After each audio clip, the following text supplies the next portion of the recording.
si recordarán, pues no nos dio todo el tiempo suficiente. Sin embargo, pues la meta del día de hoy es ponernos al día en ambas clases, pero darles la bienvenida. Espero que estén muy bien de salud, que hayan tenido una semana llena de éxito y que sobre todo pues estén motivados para poder seguir retroalimentando, aprendiendo esta ciencia hermosa que es el derecho penal, y que en este caso pues espero que con el pasar de las clases vaya siendo aún más interesante para ustedes.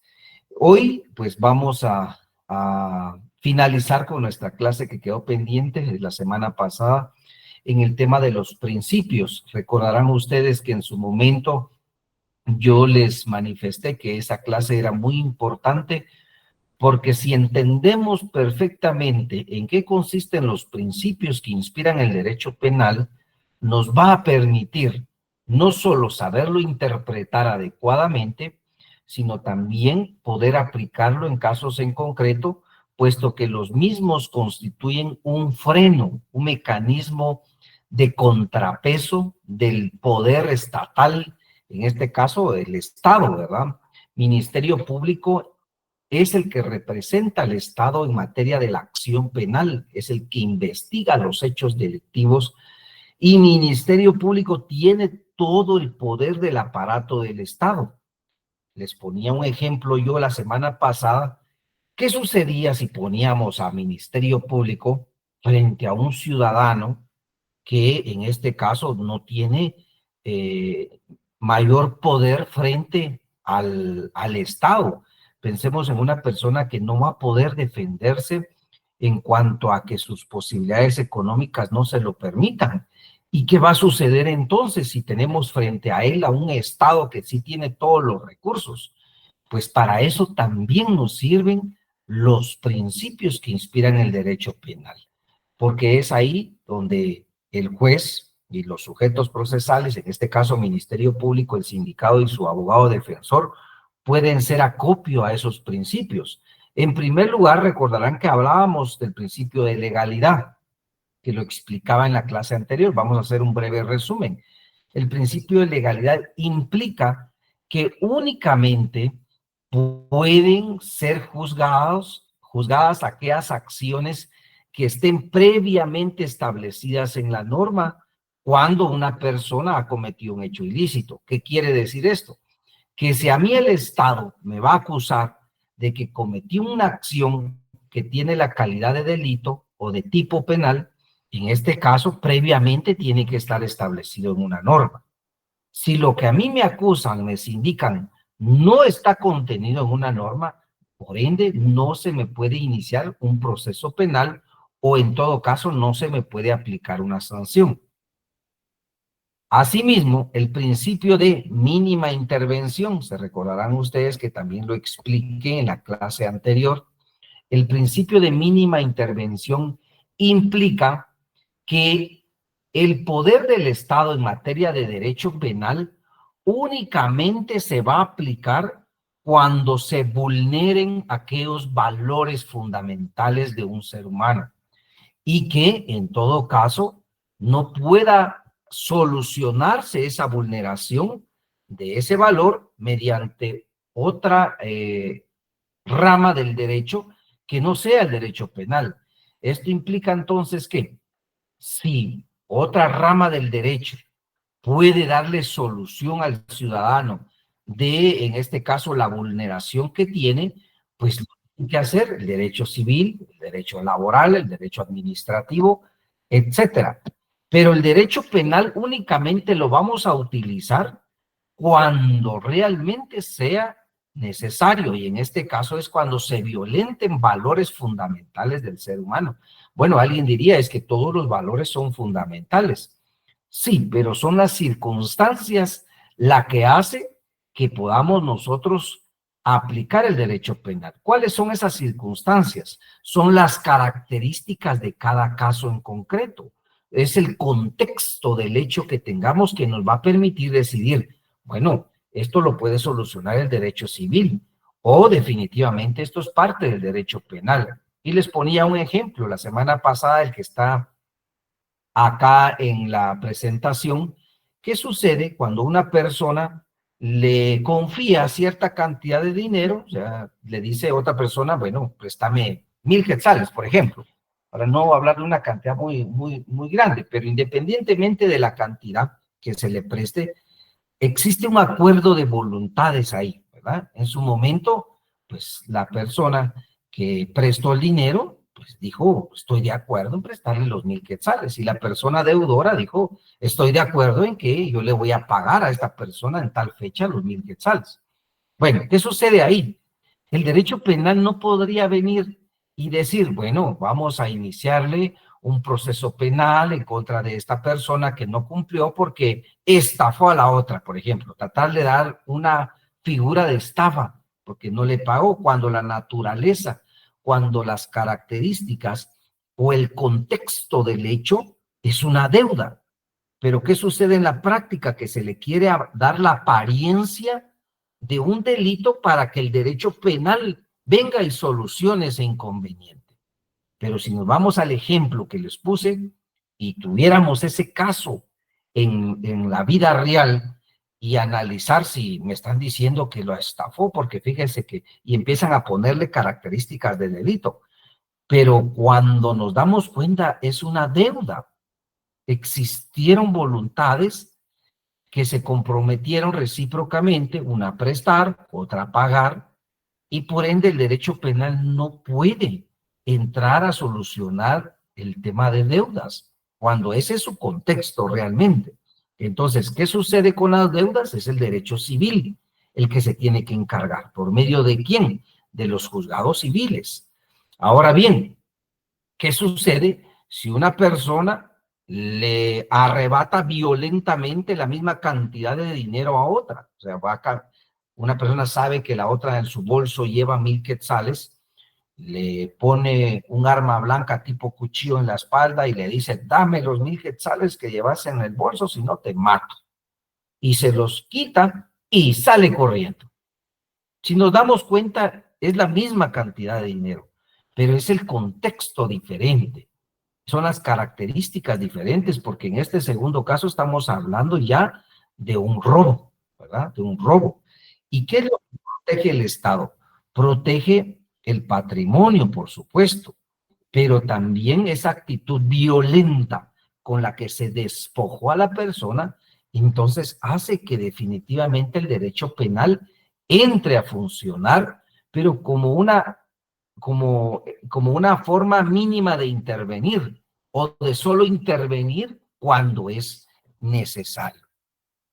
Creo que algunos de sus compañeros están tratando de ingresar. Maestrando Eric Estuardo me está levantando la mano.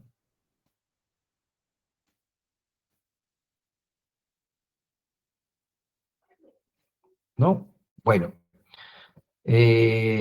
continúo entonces. Entonces, esto nos ejemplifica cuándo realmente entonces vamos a entrar a funcionar con el derecho penal u otra rama del derecho, otra disciplina. Y esto porque es importante, maestrandos, porque hay muchos casos que las personas principalmente asesoradas dicen, bueno, yo por medio del derecho penal quizás pueda tener una reacción más rápida del Estado y me resuelva más rápido mi inconveniente. Entonces, démosle una figura de delito para que el Estado mejor me responda más rápido.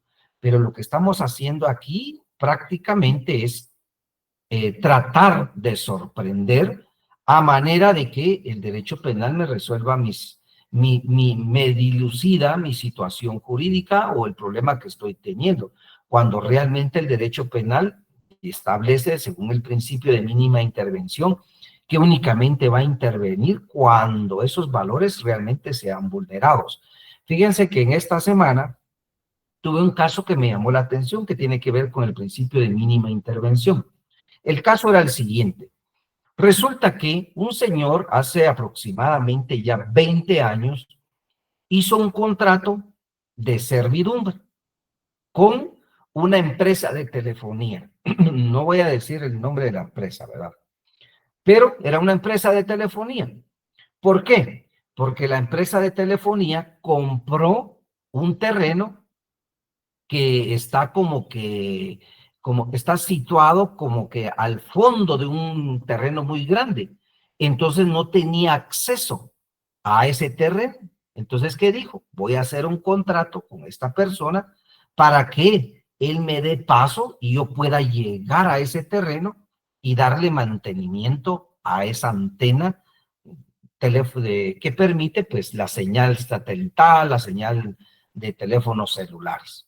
Entonces lo que ocurrió fue que vino esta empresa de telefonía ya teniendo el terreno y ya teniendo la servidumbre para ir a llegar a tener acceso a la carretera principal, instala una antena ahí ¿qué podríamos decirle? Muy útil para ellos.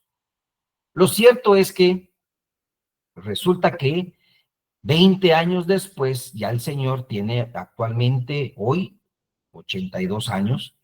Resulta que él se arrepintió y él dijo, mi terreno no valía los 10,000 quetzales que en ese momento yo autoricé a esta telefonía. Y él se arrepintió y ahora ya no quiere. Pero ¿qué es lo que él ya no quiere?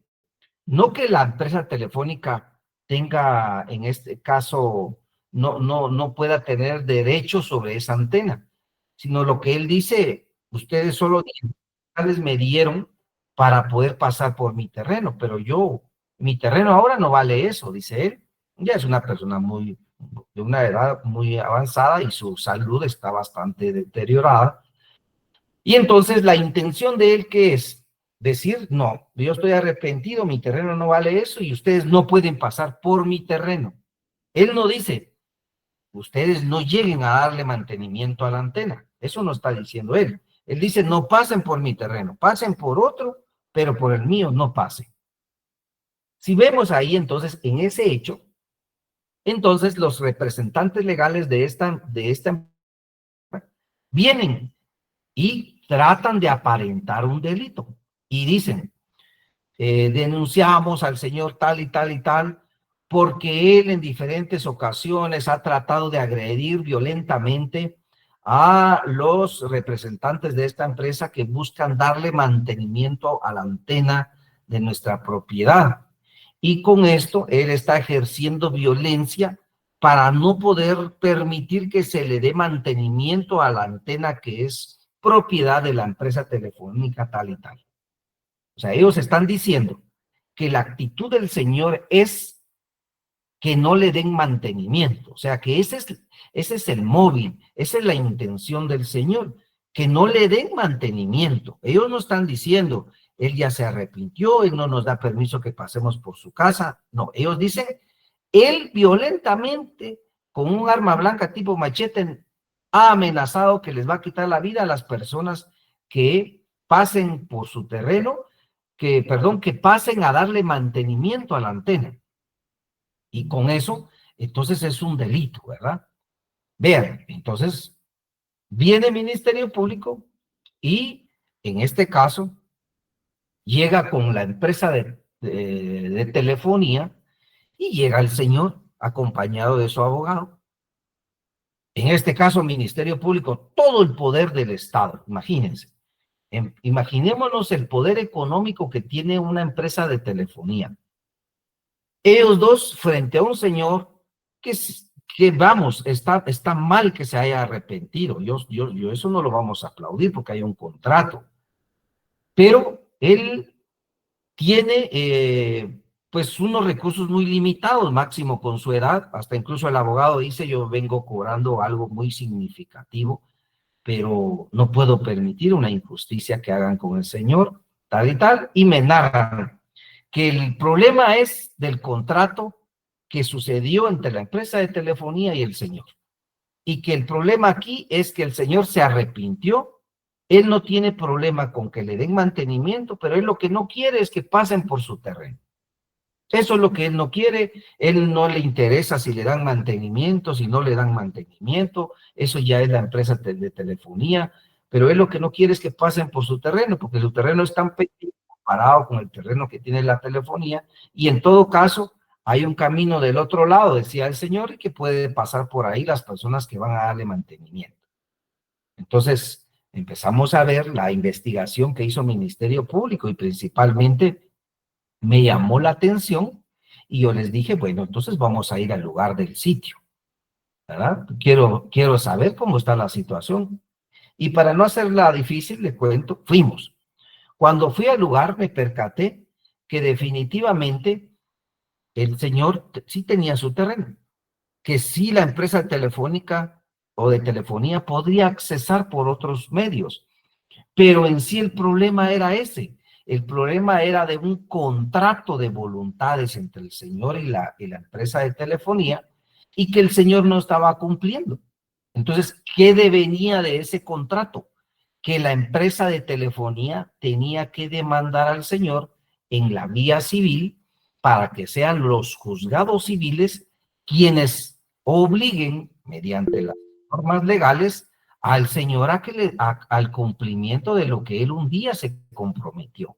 Pero no es el derecho penal el que se debe de encargar de esto, porque lo que estaba pasando aquí era tratar de criminalizar su actitud, que de hecho no era la correcta, pero también de hecho era que no es el derecho penal el encargado de solucionar este tipo de problemas. Entonces, lo que sucedió fue prácticamente que se declaró sin lugar la petición del Ministerio Público basado en el principio de la mínima intervención del derecho penal en los asuntos particulares. Y se estableció que siendo un contrato de voluntades donde ambos estuvieron de acuerdo, debían ir a la vía civil a resolver o dilucidar su situación como tal. Maestrando Edwin Adel, por favor, adelante. Sí, gracias, licenciado.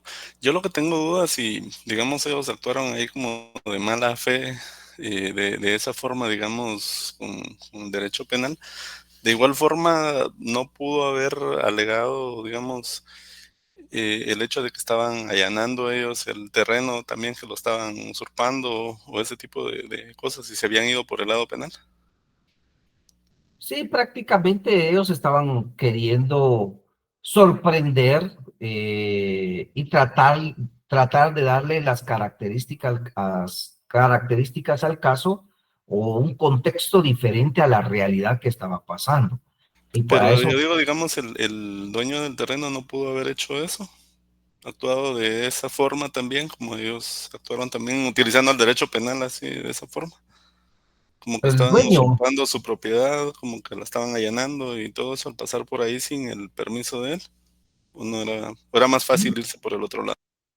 no, sí, no lo pudieron haber hecho porque había un contrato de servidumbre, entonces tanto una persona estaba obligada a dejar pasar como otra tenía el derecho de pasar por el mismo. Entonces, ¿qué sucedía ahí? Que lo que había que hacer es darle cumplimiento estricto al contrato, pero eso solo lo puede hacer un juez en materia civil, no un juez penal, ¿verdad? Pero se le estaba dando la apariencia de un delito cuando de delito no tenía ninguna característica. Gracias. ¿Correcto? Sí, sí, para servirle. Maestranda Ana Gabriela, adelante. ¿Qué pasaría si el contrato ya no tuviera vigencia? Ah, correcto. Bueno, en este tipo de contratos son contratos, es un contrato que se celebra a la perpetuidad. O sea que cuando una persona se obliga a una servidumbre de paso, que es el poder pasar por un terreno, un bien inmueble, esto se puede hacer de diferentes maneras, pero en este caso era la perpetuidad, era para siempre. Entonces, si una persona en este caso se obligó de esta, está obligada, valga la redundancia, a cumplir con lo que se comprometió. Ahora bien, entiendo, si lo que se hubiera pactado, por ejemplo, hubiese sido una servidumbre por un tiempo determinado, ¿qué le digo yo? 5 años, y que ahorita ya se hubiera vencido esos 5 años, el contrato prácticamente dejó su vigencia, ya cumplió su objetivo y por lo tanto ambas partes están liberadas de todo tipo de responsabilidad. Entonces ahí todavía algo más a favor del señor hubiera sido, porque él hubiese podido decir, mire, el contrato ya venció, yo no tengo ninguna obligación de mi parte en darles ese paso, ¿verdad? Pero en este caso, era la perpetuidad y por lo tanto él sí está obligado a darles ese paso, pero será un juez de lo civil quien tenga que darle ese cumplimiento a ese contrato. Maestrando José Otoniel Ramírez, por favor. Gracias, Magíster. Buen día. Solo una consulta, Magíster. Ya que tocamos este tema, la consulta es la siguiente. Si, por ejemplo, una persona le da derecho de paso a otra persona para ingresar a su casa, a su terreno, por ejemplo, no hay un contrato, no es que lo hacen de buena fe, pero ya luego el que está al fondo viene y vende ese terreno y obviamente no es de mi agrado. Entonces yo voy a venir y voy a ceder ya no le voy a dar paso, ¿verdad? Allí en cierto punto a nivel legal me pueden obligar a mí a darle paso siempre, si bien es cierto, yo soy porque éramos amigos todo, pero ya el segundo ya no es mi amigo, ¿verdad? Legalmente me puede obligar a mí que yo le paso siempre. Tendría que ser la persona que compró por segunda vez ese inmueble quien lo demande, a manera de que él pueda demostrar que efectivamente él compró ese bien ya con una servidumbre. Si bien no estaba legalmente constituida, pero para eso sería el proceso civil, para constituir ya legalmente esa servidumbre. Se podría hacer y podría él hasta incluso proponer como testigos a la persona que le vendió y en este caso también a la persona que dice que ya no existe la servidumbre, ¿verdad? O sea, sí se puede, es un proceso civil en este caso. Correcto, vamos a continuar entonces con nuestra clase, ¿verdad? Porque es de materia eminentemente penal, pero lógicamente este ejemplo nos permite que ustedes se den cuenta de la importancia que tienen los principios. Y una de esa importancia o relevancia es que le ponen un límite al poder del Estado. Bueno, en este caso, pues ya habíamos visto el principio de lesividad, era otro que les expliqué la semana pasada, brevemente se los digo, consiste prácticamente en que cuando una persona dice que se le ha afectado, por ejemplo, su derecho y que necesita que el derecho penal resuelva esa controversia, el principio de lesividad nos dice algo muy importante y que va a entrar a funcionar el derecho penal siempre y cuando se dañe ese bien protegido por parte del Estado. Si no se daña ese bien jurídico tutelado o ese valor del ser humano, existe el delito como tal. Les ponía un ejemplo la vez pasada de una persona que vivía en un condominio, que sabía perfectamente él, pues, de defensa personal.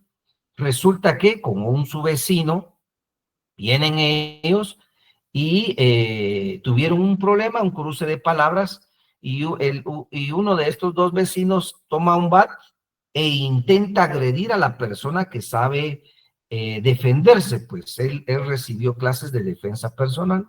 Resulta que con un bat de esos de béisbol, que les comentaba hace 8 días, él lo intenta agredir, le intenta pegar en diferentes partes de su cuerpo, pero no lo logra, no logra pegarle, no logra impactarle un solo golpe.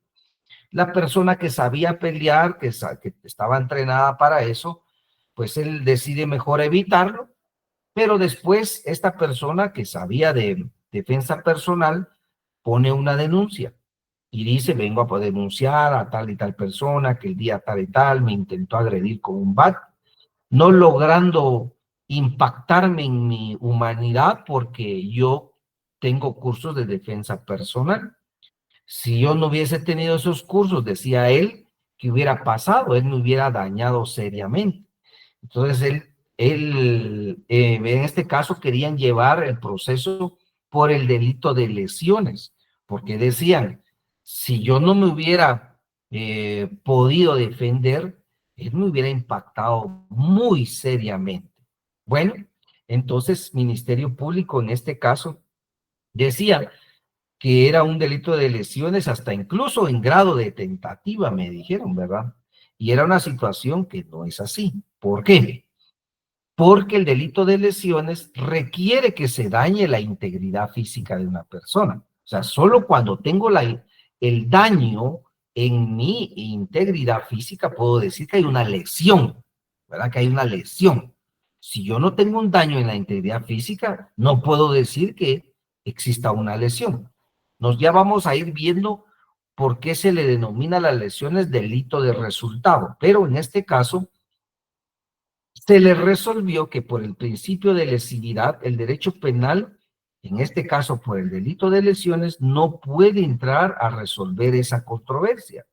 Porque si bien es cierto, esta persona intentó agredirlo, no logró su cometido. Y por el tipo de delito que indican que pudo haber cometido, no concurren esas circunstancias de lesividad o de agravio a ese valor que es la integridad de una persona.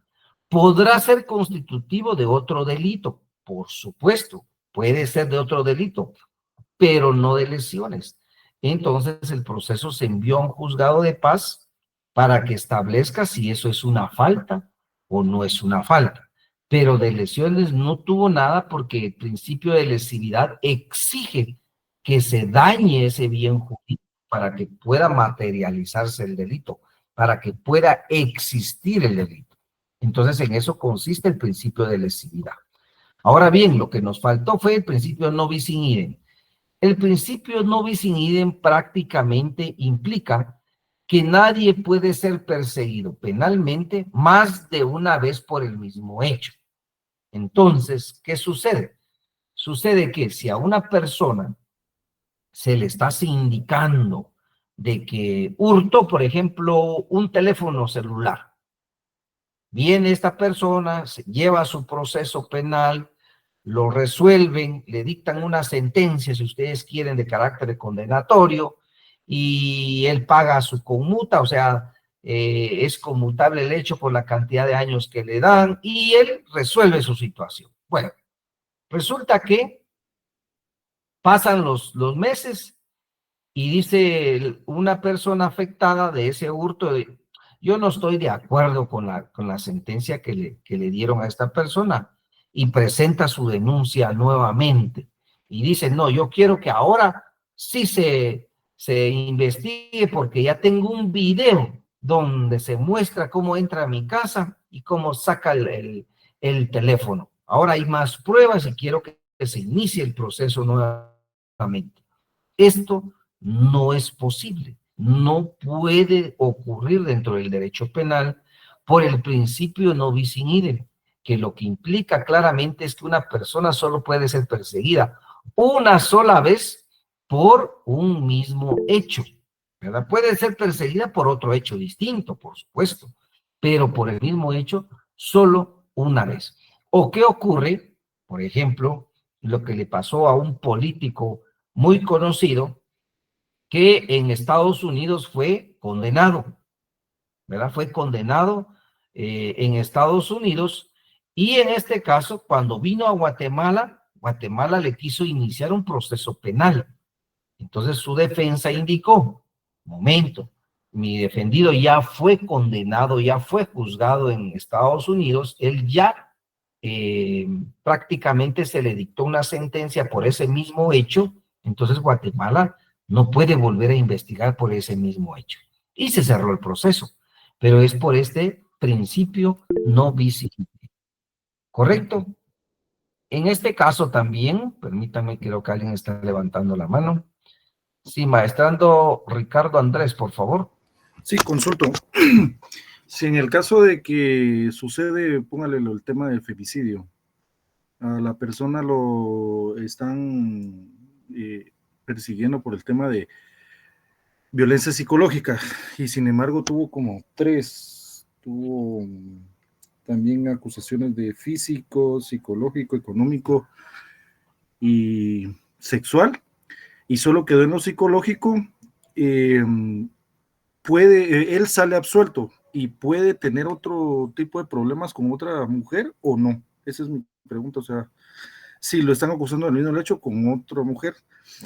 Y mi pregunta, ¿verdad? ¿El hecho es con una sola persona o el hecho es generalizando a la persona el problema? Correcto. En este caso, recordémonos que el hecho el hecho es el que se está investigando. Pensemos que a él lo denunció la dama YYY. No me gusta dar nombres porque a veces coinciden que tenemos a damas con el mismo nombre. Pero la dama se llama YY. Él resuelve su situación jurídica por el hecho que lo denunció la dama YY, pero resulta que él posteriormente tiene otra pareja. Él es una persona violenta, pensemos de esa manera. Y resulta que la dama AAA lo denuncia por otro hecho diferente, pero por el mismo delito. Pensemos que es violencia psicológica. Entonces es un hecho totalmente distinto, ¿verdad? Es un hecho totalmente distinto. Que tenga la misma calificación jurídica, o sea, el mismo delito, no quiere decir que sea el mismo hecho. Son hechos totalmente distintos. Aún cuando sea la misma persona que esté denunciando, pero las características de la denuncia tienen que ser otras, no tiene que ser el mismo hecho, porque el mismo hecho ya se juzgó. Ahora, si la misma persona denuncia ser víctima de el mismo delito, pero por otras acciones, sería un hecho también totalmente distinto. ¿Correcto? Maestrando Adolfo Eduardo, por favor.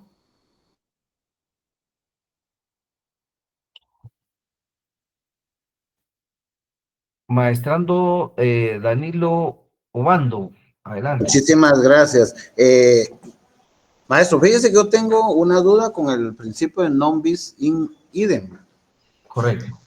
El caso al que usted muy acertadamente se refirió del político, pues fue muy mencionado por el cargo que él desempeñaba. Bueno, por la figura, perdón, pero él no fue juzgado en Guatemala.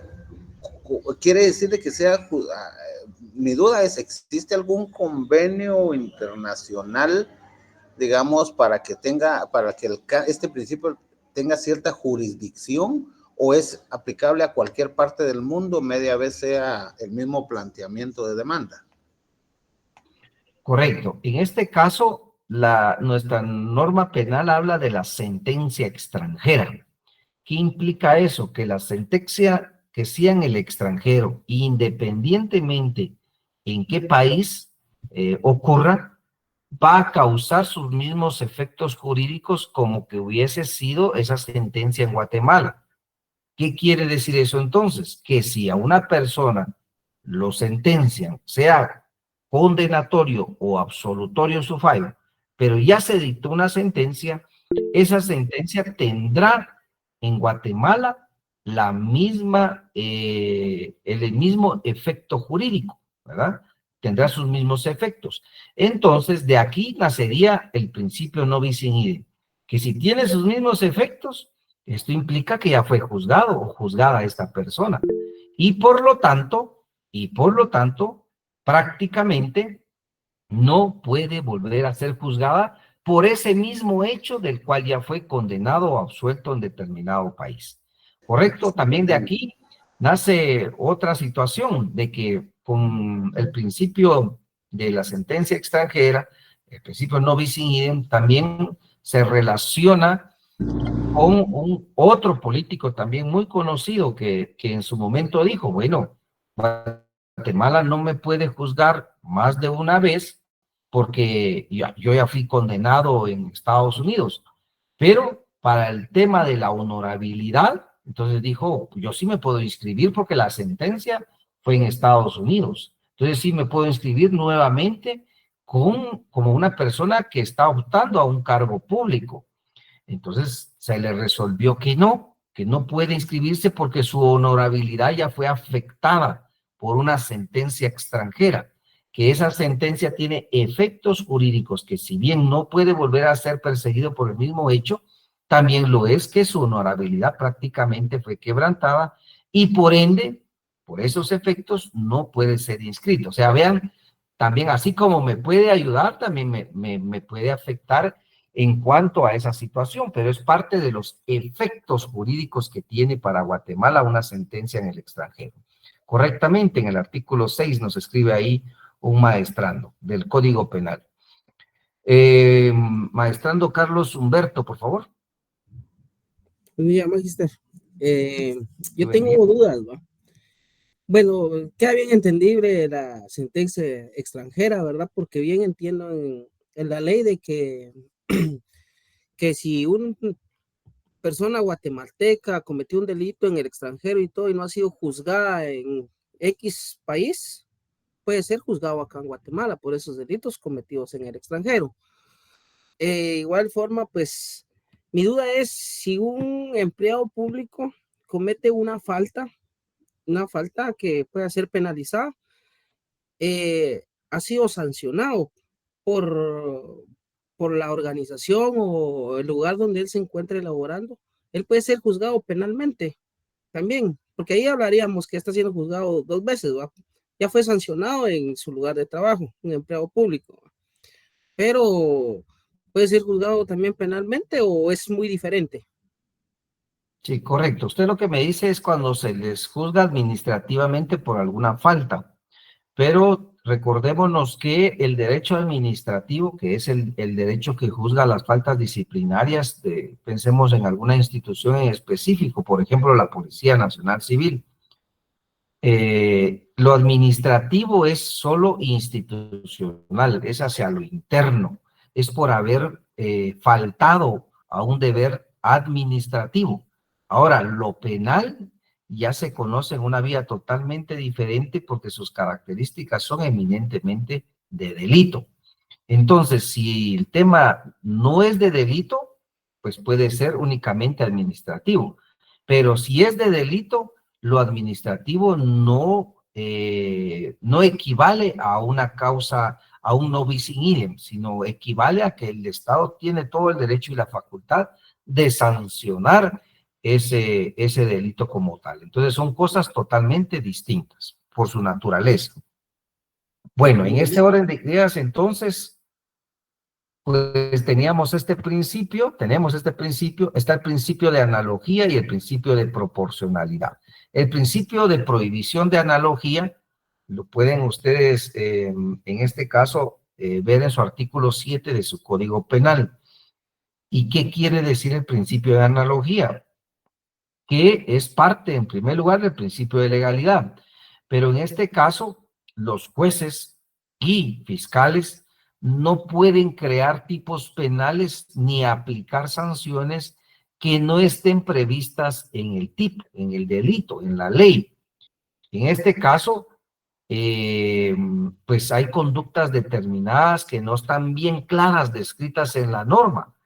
Y podría en algún momento un juez o un fiscal decir, bueno, vamos a aplicarle tal delito a tal persona porque se parece, medio se va acoplando por ahí, de verdad, en palabras coloquiales. Pues esto está totalmente prohibido. La norma tiene que ser clara, tiene que ser precisa y tiene que ser circunstancial. Sí, en este caso, el legislador o el Estado no incluye la conducta que se prohíbe claramente, esto le beneficia a la persona que está siendo sindicada y por ende no se le puede aplicar ninguna sanción ni iniciarse ningún proceso penal, porque existe la prohibición de analogía, que en eso consiste, en tratar de que crear tipos penales, crear delitos solo porque se asemeja esa actitud a algo que dice un delito diferente. Entonces, es totalmente prohibido que esto se haga. Si esto ocurre, se puede atacar por medio de este principio que claramente nos define esta prohibición. Por favor, quiero que alguien que tenga su código penal ahí a la mano se vaya a su artículo 26, por favor, y le dé lectura al numeral 14 únicamente de su código penal, numeral 14 de su artículo 26. Atenuantes por analogía. Correcto. Cualquier otra circunstancia de igual entidad y análoga a las anteriores. Ahora, vean esto. La analogía está prohibida para perjudicar. O sea, si yo creo un tipo penal diciendo, no, es que este delito se le parece, y mejor por aquí pongámosle, aunque más o menos va, pero pero se asemeja. Eso está prohibido. Eso está prohibido, ¿por qué? Porque está perjudicando. Ahora bien, el artículo 26 en su numeral 14, que maestrando pues nos comparte su voluntad de darle lectura, en este caso es cuando se utiliza la analogía para beneficiar. Si yo utilizo como juez la analogía para ayudar, entonces sí está permitido. Ejemplo, cuando una persona va manejando su vehículo, tiene que tener claros ciertos aspectos. Uno, que tiene que tener su licencia de conducir vigente, ¿verdad? Número uno. Número dos, que no tiene que ir al volante bajo estado de alcoholemia o de ebriedad o de alguna droga o algún farmacéutico que lo haga, pues, correr un riesgo.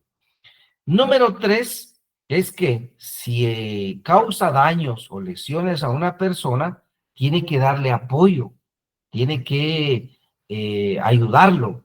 Y número cuatro es que no se tiene que dar a la fuga.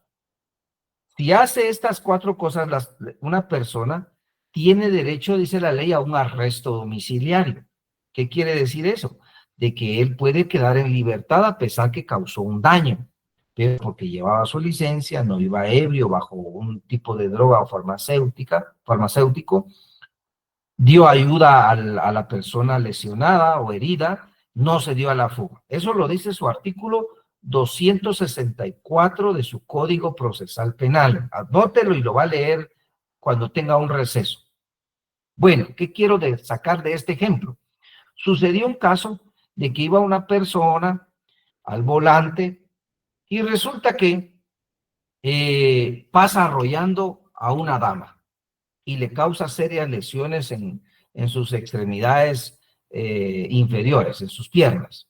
Esta persona, pues, se asustó, se parquea su vehículo, se baja, empieza a llamar a la policía y a los bomberos principalmente que vengan a auxiliarla. No se dio a la fuga, no iba bajo efectos de alcohol o alguna droga, pero pasó algo, que no portaba su licencia de conducir, no la portaba. Bueno, eso es lo que pasó ahí. Entonces, ¿qué decía Policía Nacional Civil? No, nosotros no le podemos dar un arresto domiciliario porque no portaba su licencia. Ya bueno, entonces, ¿qué le resolvió? Momento, aquí vamos a aplicar analogía a favor de esta persona. ¿Por qué? Porque la ley claramente dice que usted tiene que tener su licencia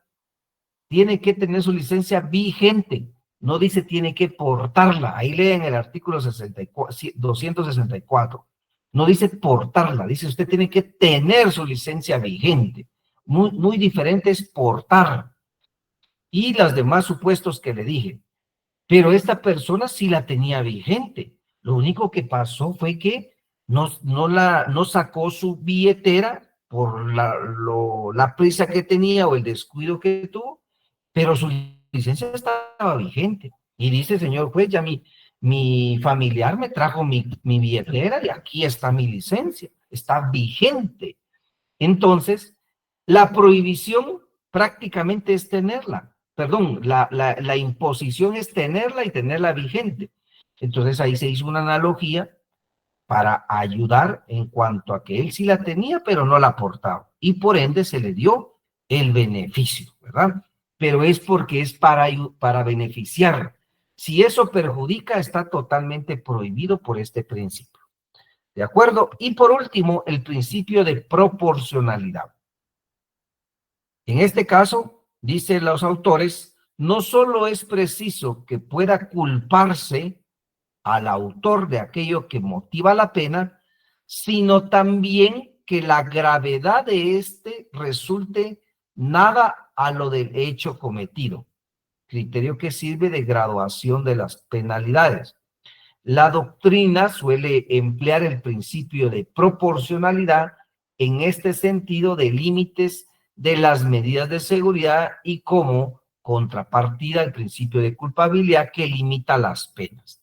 Esto implica entonces que el derecho penal tiene que tener una proporción entre el hecho que se hizo, y la consecuencia jurídica.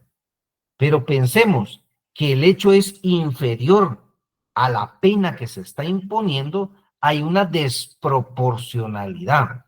La pena tiene que tener proporción en cuanto al hecho que se cometió. Hay un delito que se llama hechos sacrílegos. Por favor, apunten.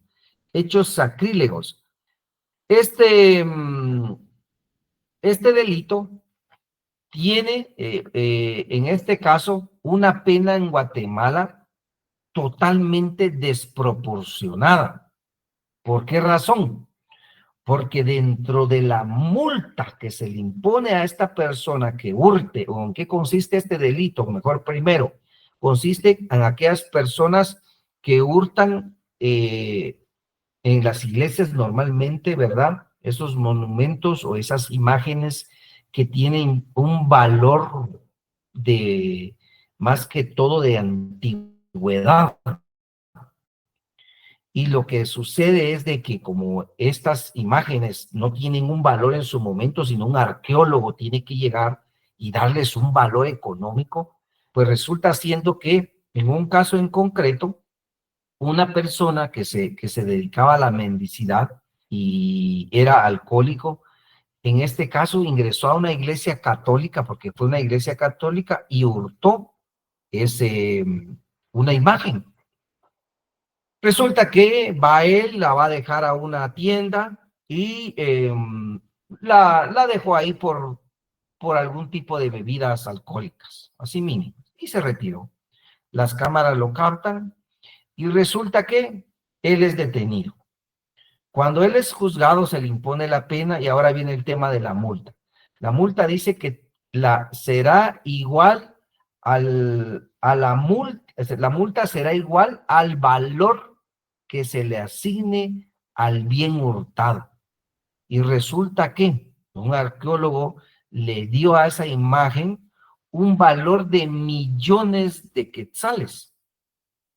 Entonces, díganme ustedes, en Guatemala, una persona que es prácticamente, vive en la mendicidad, es alcohólica, no tiene familia, nadie lo representa, vive en la calle, no tiene un salario mínimo, mucho menos, ¿en qué momento va a terminar de pagar esa multa? Prácticamente esa multa se convierte en una cadena perpetua, ¿verdad? Porque no la va a poder pagar nunca, porque no tiene ningún tipo de ingreso. Entonces resulta siendo que el hecho que se cometió versus la pena termina siendo desproporcional. Y en base al principio de proporcionalidad, esto se conoció y no obstante la ley determinaba eso, se le impuso a él, en este caso, la no obligación de pagar esa multa. Porque en base a este principio se limitó la pena que el Estado le estaba imponiendo. Entonces, maestrando, lo que yo quiero resaltar quiero resaltar de los principios es que ustedes los tienen que tener como una forma de interpretación, pero también lo tienen que tener como una forma de limitar el poder del Estado, el poder punitivo del Estado. ¿Sí, maestrando Edwin Adiel? Ese principio aplicaría también al tema del que no es la misma proporción, digamos, para el delito consumado, para el grado de tentativa frustrada o tentativa imposible, ¿aplicaría eso mismo? Sí, yo considero que eso es lo que quiso hacer el legislador, ¿verdad? Que sea proporcional a la participación de cada persona. Pensemos que hay autores y hay cómplices.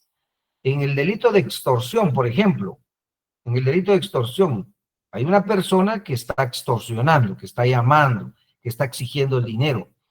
Pero en muchos de esos casos, busca el extorsionador también a una persona que tenga necesidad económica. Y en este caso le dice, mira, previamente a las llamadas, mira, te van a depositar un dinero y hazme favor de traérmelo y te vas a ganar 1,000 quetzales o 200 quetzales, 100 quetzales, solo por prestarme tu cuenta. Y resulta que entonces es capturada la persona a quien se le depositó el dinero, pero no la persona que estaba extorsionada. Entonces, ¿qué sucede ahí? Que el extorsionador es un autor, ¿verdad? Es autor. Y quien prestó la cuenta, pues también tiene una responsabilidad. Pero si se dan cuenta, ustedes no podría tener la misma proporcionalidad de la pena, porque no fue lo mismo solo prestar una cuenta que yo exigir violentamente que se depositara esa cantidad de dinero. Entonces el extorsionista tiene la calidad de autor, y en este caso la persona que dio la cuenta por dar un medio idóneo que fue su cuenta, tiene en este caso la calidad de cómplice.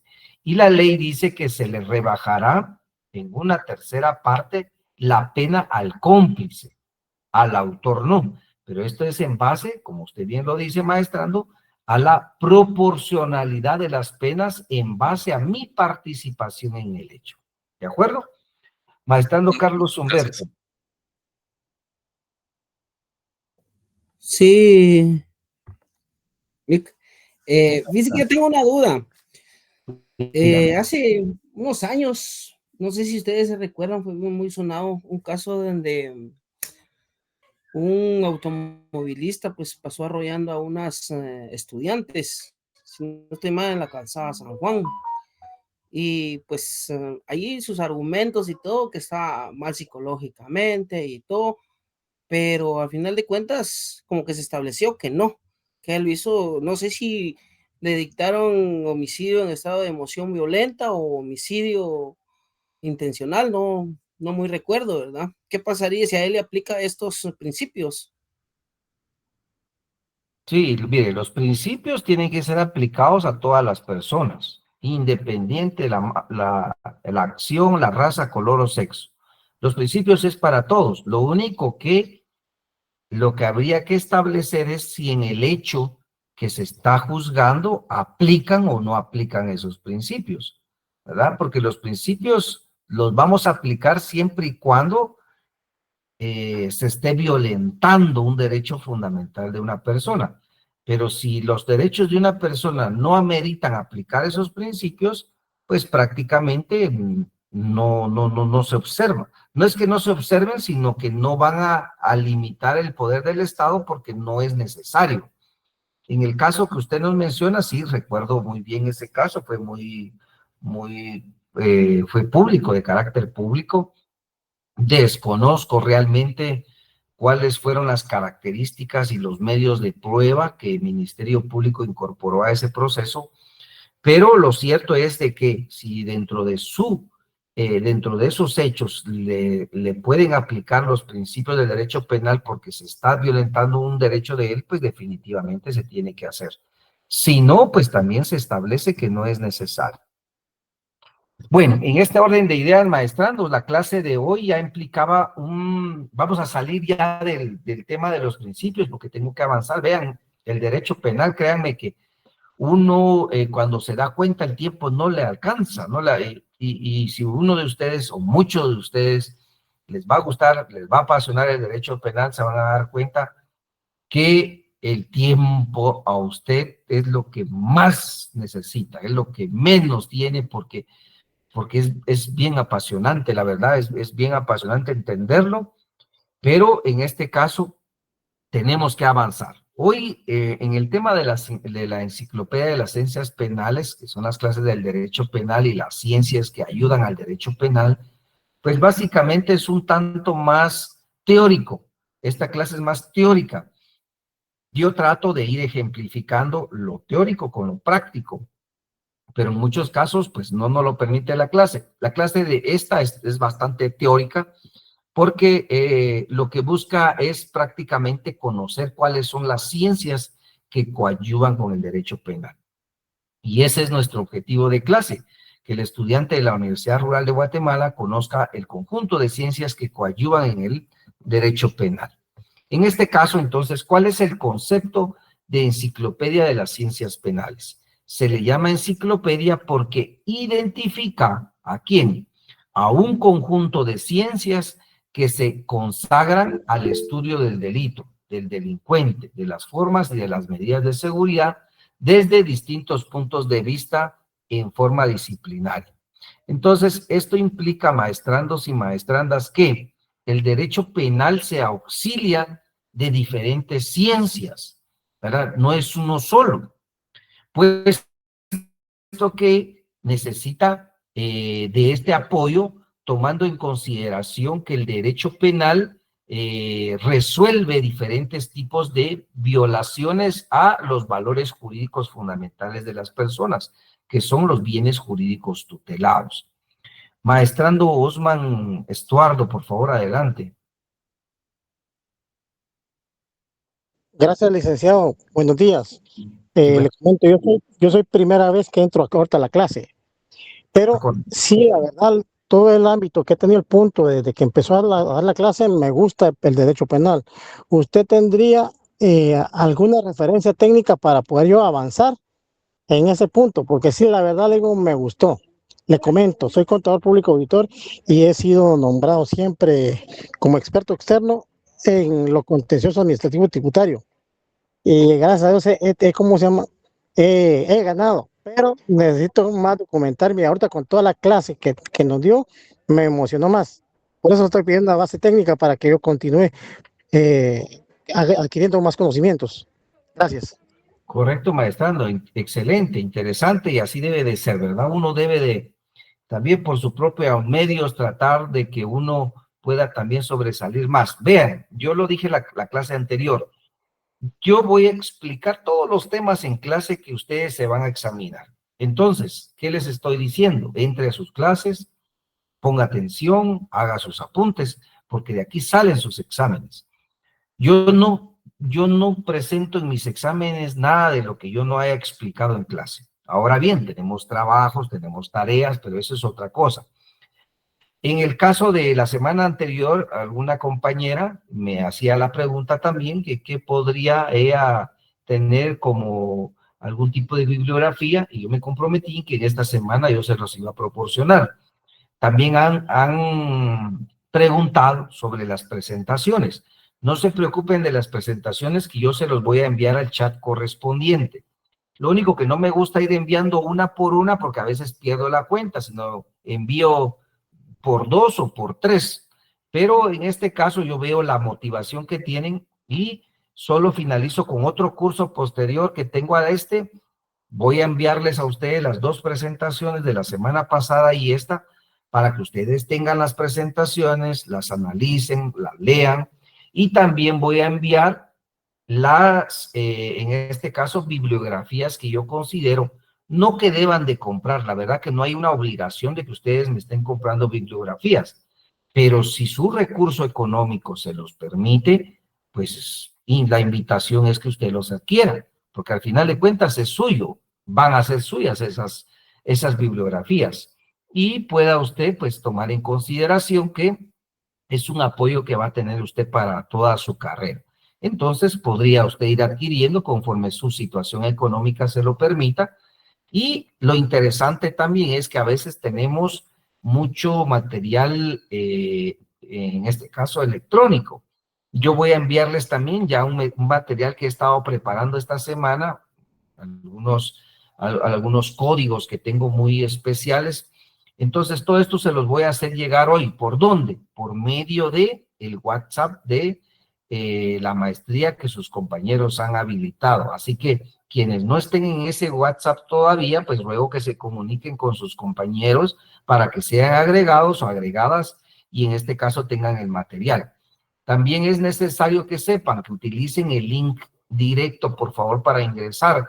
No ingresen por medio de permitirme, de solicitar que yo les dé el acceso, porque ustedes como estudiantes tienen el ingreso inmediato. Entonces, esto a manera de que no esperen a que yo los admita, sino prácticamente el sistema a ustedes los habilita para ingresar de esa manera de forma directa e inmediata. Así que vamos a continuar por nuestra clase. Hablaba de la enciclopedia, ¿verdad? Que básicamente son las ciencias de que se auxilia el derecho penal. ¿Y esto por qué? Recordémonos que hay diferentes valores del ser humano. ¿Qué sucede cuando a una persona, por ejemplo, está en riesgo o estuvo en riesgo de perder la vida por las lesiones que sufrió? Necesitamos definitivamente de la medicina. Entonces vienen los peritos de la medicina y aportan su experiencia, su conocimiento, emiten sus dictámenes periciales y determinan, luego de un análisis científico, si determinada persona estuvo en riesgo su vida, o bien establecer qué tipo de lesiones. Un compañero de ustedes hablaba de la violencia psicológica. ¿Qué sucede ahí? Nos tenemos que auxiliar de la psicología, ¿verdad? De la ciencia psicológica. ¿Por qué razón? Porque tendrá que ser un perito, un psicólogo forense que determine si efectivamente existió o no un daño psicológico en la psiquis de una persona. ¿Y esto cómo lo va a hacer? Empleando sus mecanismos científicos, sus análisis, su reconocimiento como tal, y lo va a plasmar en un dictamen en donde determinará sí o no existe un daño psicológico, ¿verdad? O un sufrimiento psicológico, o únicamente pues fue lo que le denominan normalmente como estrés postraumático, etcétera. Pero se auxilia el derecho penal de otras ciencias. ¿Qué sucede si encontramos, por ejemplo, en un hecho criminal, pues cabellos o vellos, ¿verdad? Y decimos, bueno, determinemos si este cabello puede ser de la persona que cometió el delito. Entonces nos tenemos que ir a genética forense. Aquí entran ya los químicos biólogos, ¿verdad? La química, la biología, bien, y determinan si efectivamente se puede extraer el ADN, si ese ADN, por ejemplo, es compatible con otras muestras que tengamos y poder determinar a qué persona le asiste ese ADN. ¿Cómo hemos resuelto casos de violencia sexual cuando tenemos a los famosos violadores o violadores en serie?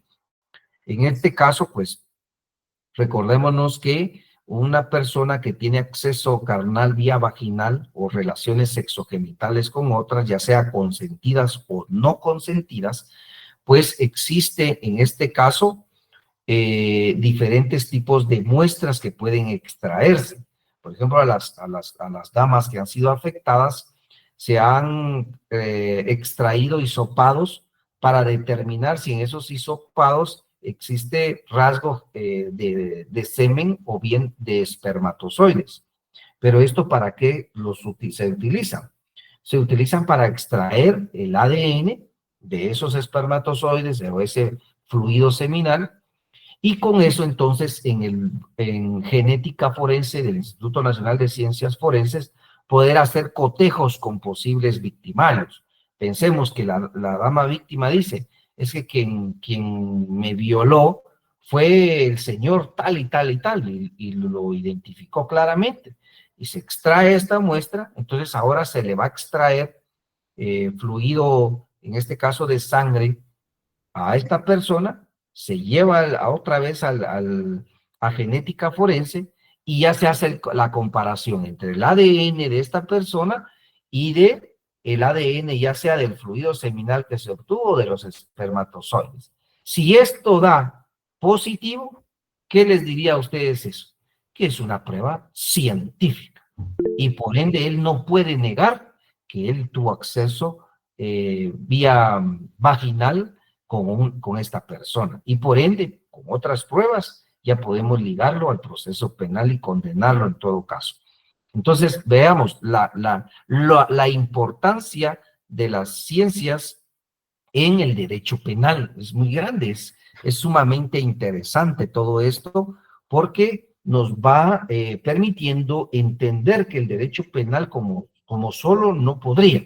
Se necesita auxiliarse de estas ciencias como tales. Y en esta enciclopedia de las ciencias penales, pues tenemos a la filosofía del derecho penal.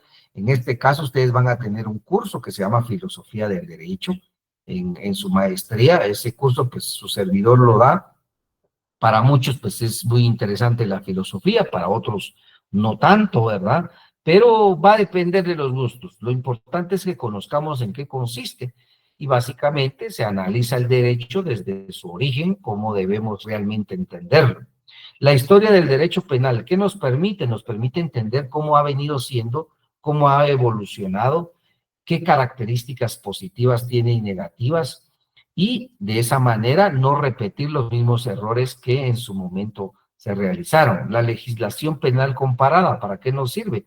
Nos sirve para establecer cómo en otros países han podido superar algunas dificultades dentro del derecho penal y cómo nosotros no podemos caer en esos mismos errores, aprender de esos errores y no cometerlos.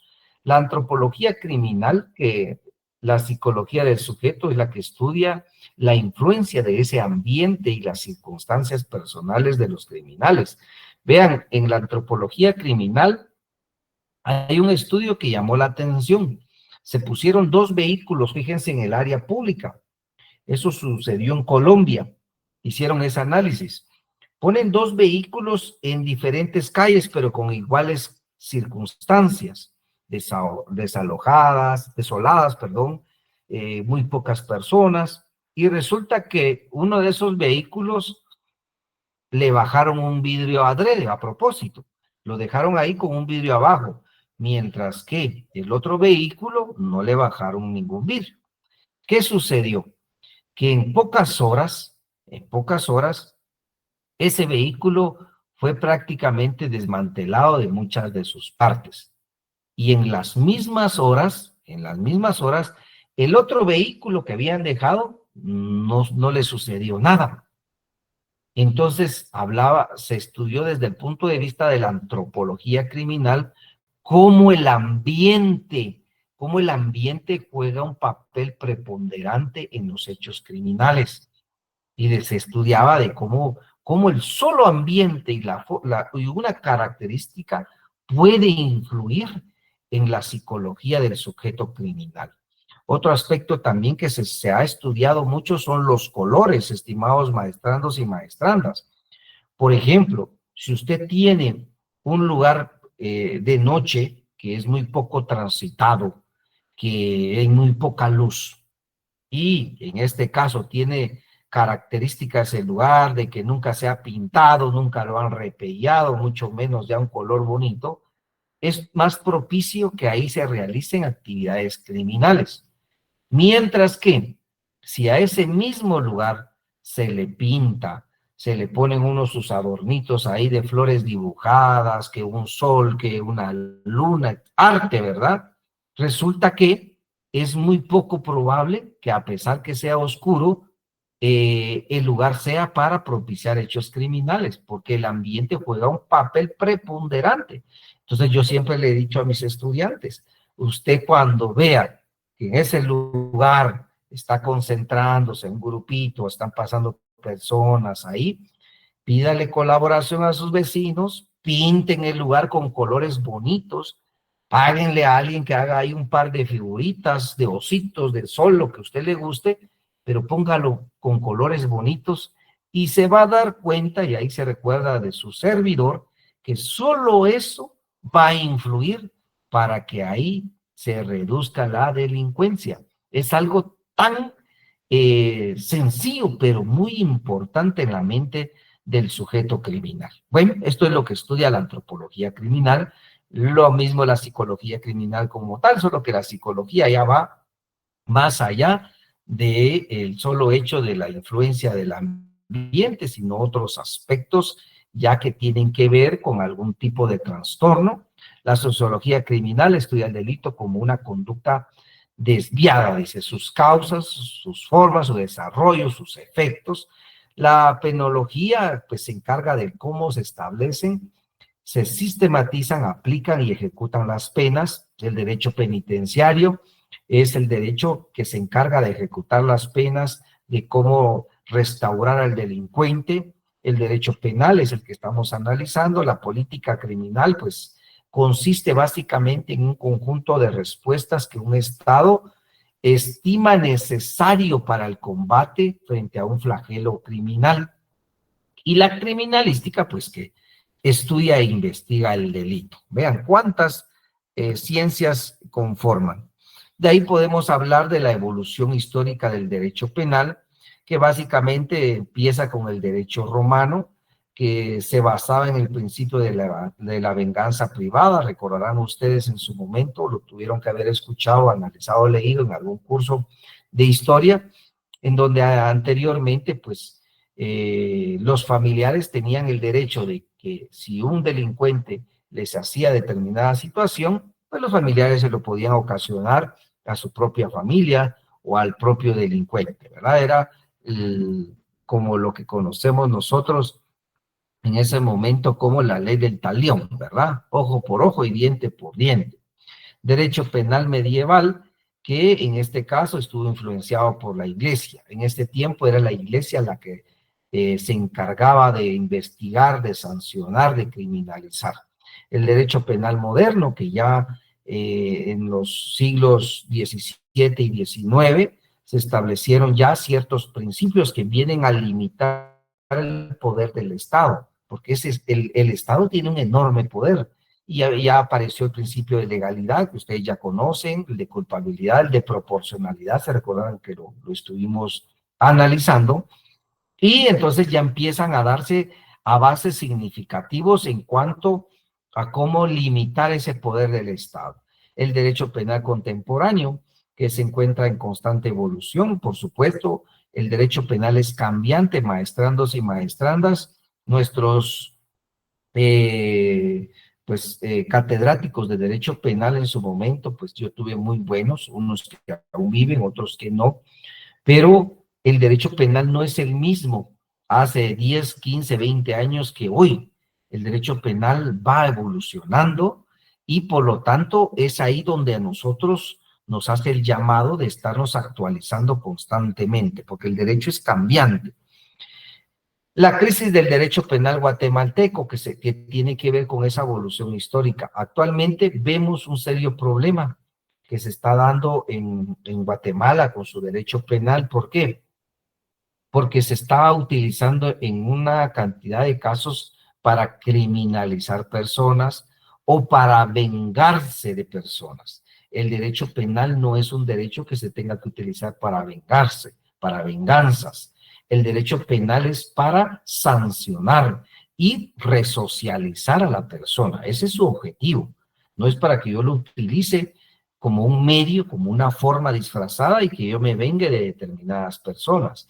Hemos visto cómo se están utilizando las órdenes de aprehensión para poder destruir socialmente a un profesional. Ejemplo, ¿qué sucede si a un profesional muy correcto que ha hecho su carrera, el pasar del tiempo de una manera honesta, pero tiene a una persona que se quedó molesta con él y resulta que hay un hecho que necesitan que él lo resuelva, pero lejos de que lo citen, que lo llamen al juzgado correspondiente y que aclare las dudas que tiene Ministerio Público o el Estado como tal, resulta que mandan a aprenderlo sin necesidad de hacerlo. Socialmente, ¿cómo queda esa persona? O sea, ya es un estigma el que tiene, esta persona, entonces sí es un delincuente, vean, lo aprendieron. O sea, socialmente se causa un estigma.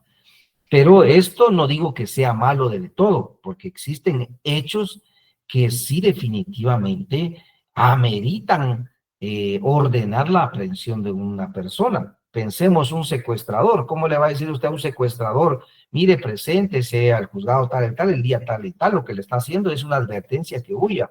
O a un asesino, ¿verdad? O a un criminal ya que tenga un recorrido bien establecido dentro del territorio guatemalteco y usted le dice, mire, lo cito para que usted se presente. Por supuesto que no se va a presentar. Pero ¿qué sucede con el guatemalteco?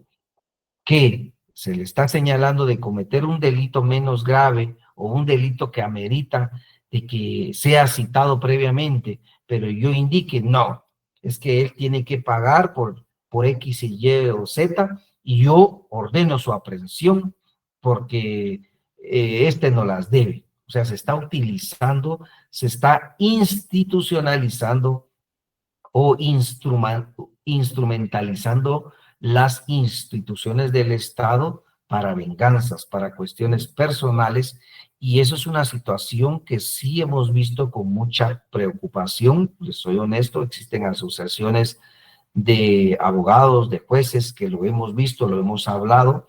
Sin embargo, es algo de la crisis que está pasando el derecho penal guatemalteco, estimados maestrandos y maestrandas. Y para eso es lo interesante de conocer la evolución del derecho como tal. Bueno, en este caso me interesa también que tengan claro los sistemas procesales que se aplican dentro del proceso penal. Los sistemas procesales es la forma en que se procesa a una persona. O sea, tenemos al sistema acusatorio, al sistema inquisitivo y al sistema mixto. ¿Cuál es el sistema acusatorio? Pues aquí se los presento. Pero el sistema acusatorio es aquel en donde en un estado está claramente dividida las funciones de las partes, los sujetos que intervienen en un proceso penal. Por ejemplo, hay una parte que juzga. ¿Quién es el que juzga en Guatemala? El juez. Hay una parte que acusa. ¿Quién acusa en Guatemala? Ministerio Público. Y hay una persona que se les indica o se tiene que defender, es el acusado, el sindicado, con su abogado defensor. Entonces, el sistema acusatorio tiene claramente definido quién acusa, quién juzga y quién se defiende. Entonces, parecería que el sistema acusatorio es el más completo. El sistema mixto, o el sistema inquisitivo, por último voy a ver el mixto. El sistema inquisitivo no tiene esos roles bien divididos. Es el juez el que juzga, es el juez el que investiga y es el juez el que sanciona. Ya solo tiene a la persona enfrente y que en este caso es el que va a escuchar cuál es su veredicto. Entonces, si ven ustedes, no está claramente individualizado, definida las partes, está concentrado en una sola persona que es el juez, el que hace todo. Y en este caso, el sistema mixto, que toma ciertas características del acusatorio, ciertas características del inquisitivo, y como consecuencia, pues forma uno diferente. Ahora bien, ¿cuál es el que utilizamos en Guatemala, maestrandos y maestrandas? El que utilizamos en Guatemala es el sistema acusatorio. ¿Por qué? Porque claramente en Guatemala están divididas todas las funciones de los sujetos procesales. ¿Quiénes son los sujetos procesales? Las personas que tienen interés en el proceso penal. Y en este caso también el del juez, que es una parte procesal. ¿Por qué? Porque el juez solo se dedica a juzgar. Esa es su función. El juez no investiga. El juez no sale a extraer información si no se le propone. En este caso, si el Ministerio Público le propone, sí, señor juez, necesitamos que vayamos a tal lugar a hacer un reconocimiento judicial o una recreación de la escena criminal, pues es diferente. Pero se lo está proponiendo una persona que acusa. Y en Guatemala el que acusa es Ministerio Público. Y la persona sindicada con su abogado, que es en todo caso la persona que se defiende. Entonces, en Guatemala utilizamos el sistema procesal acusatorio. Licenciado, perdón. Ana Mónica, sí, adelante. Una pregunta, ¿en algún momento se pudo o se ha utilizado el siguiente sistema o es definitivo que no se utiliza? Correcto. Anteriormente Guatemala, agradezco su pregunta, anteriormente Guatemala tenía el sistema inquisitivo, ¿verdad? El sistema inquisitivo que en algún momento quizás se pudo haber vuelto mixto, porque en el anterior Código Procesal Penal de Guatemala era el juez que hacía toda la investigación. Y sobre todo, algo muy importante, que todo era escrito. Todo era escrito. Imagínense ustedes una audiencia que tenga 2 o 3 o 4 o 5 personas detenidas, ¿cuánto tiempo les llevaría en ese momento que eran máquinas de escribir? Que era todo escrito. Entonces, era el juez el que investigaba, el que sancionaba en Guatemala.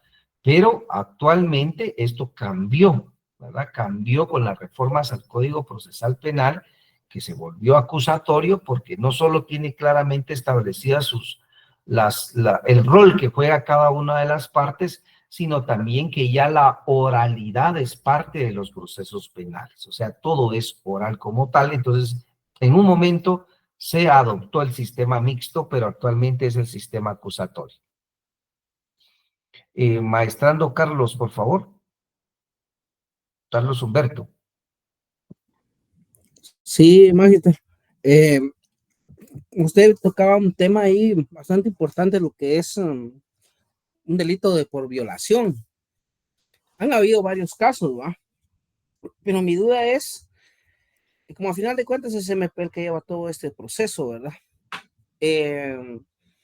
Para poder obtener el ADN de un presunto o presuntos responsables, entiendo que puede ser voluntario y no sé si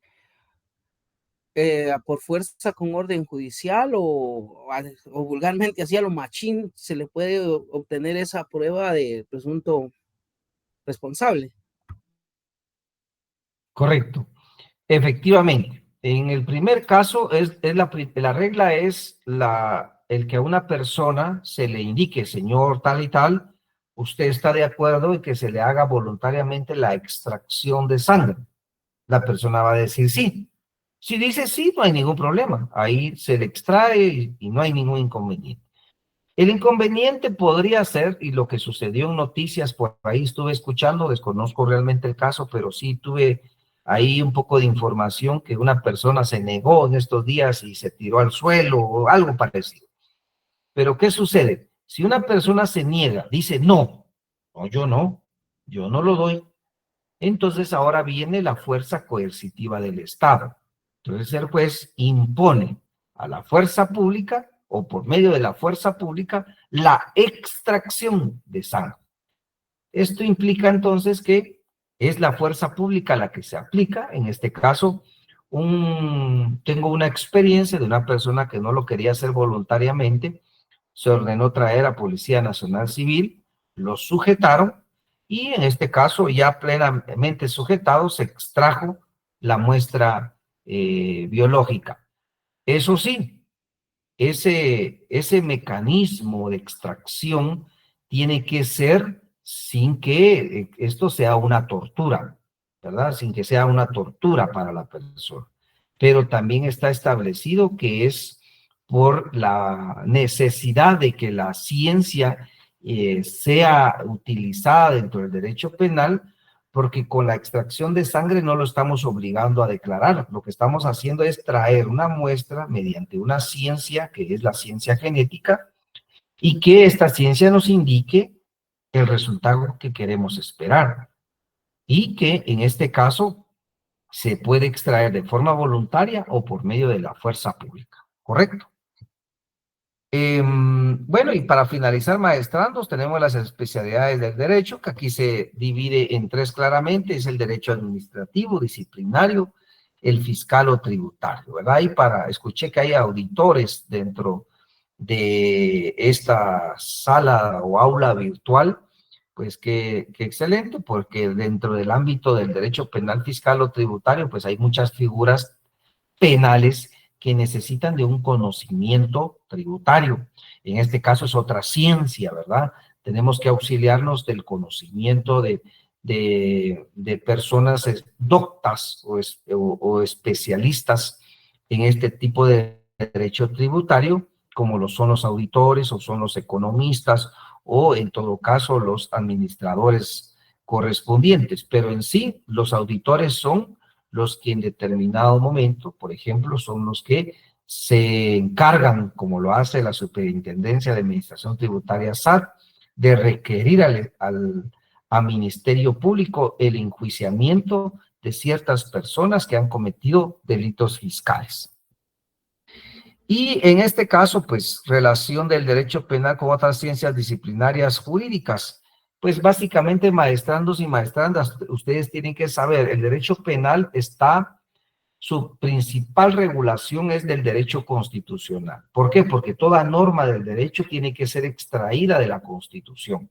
Y de hecho, los principios que yo en su momento les expliqué, entre otros que existen, pues nacen ahí de la Constitución. Entonces, el derecho penal está estrictamente relacionado con la Constitución porque es su fuente de donde se origina. Nunca puede violentar o vulnerar el derecho penal a la Constitución. De lo contrario, no sería legítimo.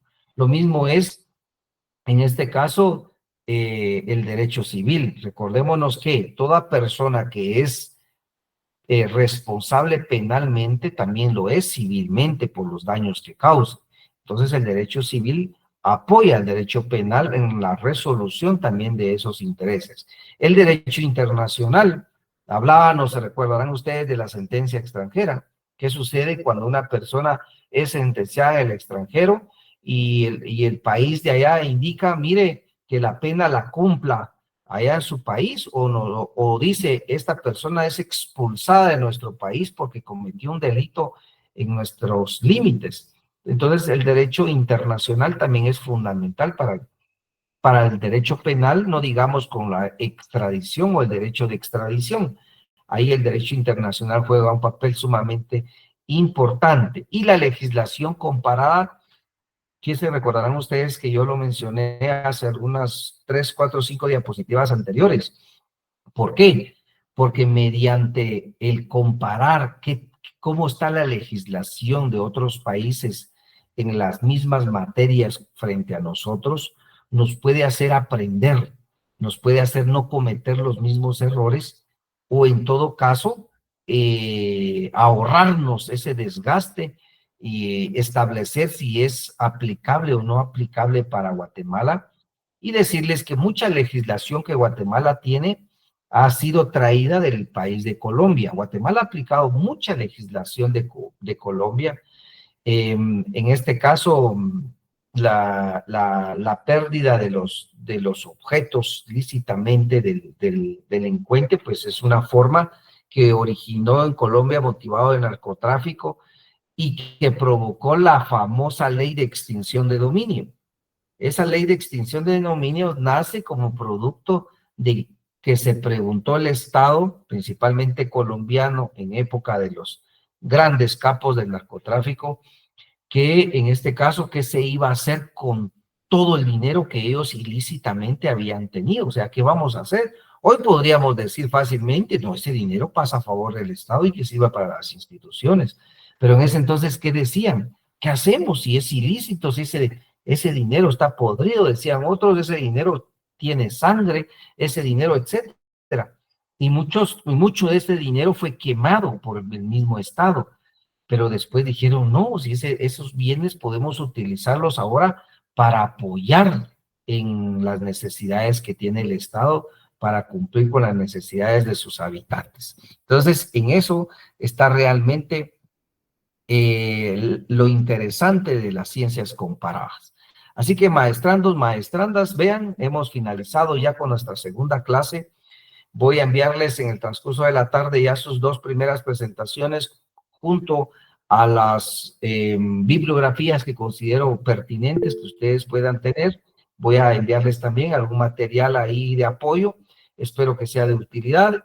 Y en este caso, si Dios nos lo permite, nos vemos en una próxima semana. Que tengan una buena tarde. Feliz tarde.